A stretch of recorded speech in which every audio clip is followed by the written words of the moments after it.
বিরোধী ছাত্র আন্দোলনে অন্যতম নেতা আহত হয়েছিল রিয়াজুল রিয়াজুল ইসলাম। রিয়াজুলকে আমার আহ্বান করছি বক্তব্য দেওয়ার জন্য।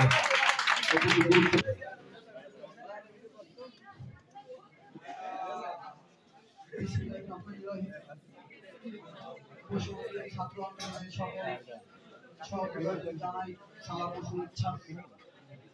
আমাদের মঞ্চে উপস্থিত আছে আমাদের রাজবাড়ির গণমানুষের নেতা জনাব আমিনা ওসমান কাকুর।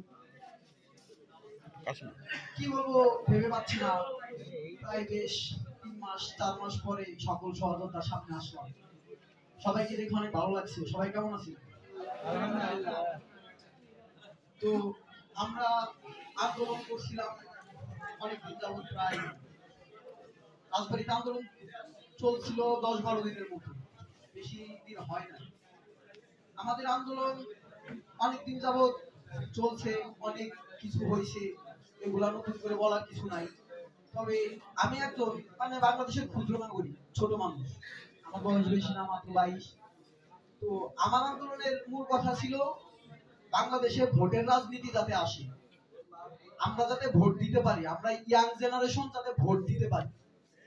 2018 সালের নির্বাচনে হয়তোবা আপনারা সকলে জানবেন আমরা কেউ মাঠ নামতে পারি না। আমরা যে গিয়ে ভোট দিব, আমরা যে রাজনৈতিক প্রেক্ষাপটে গিয়ে কোনো কিছু একটা করবো, জনগণের কাছে যাব, সেটাও পারি না।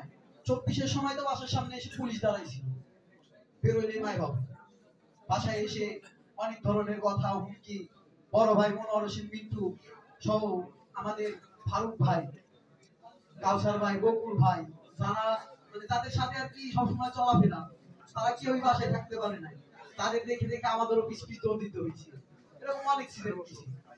তো যাই হোক,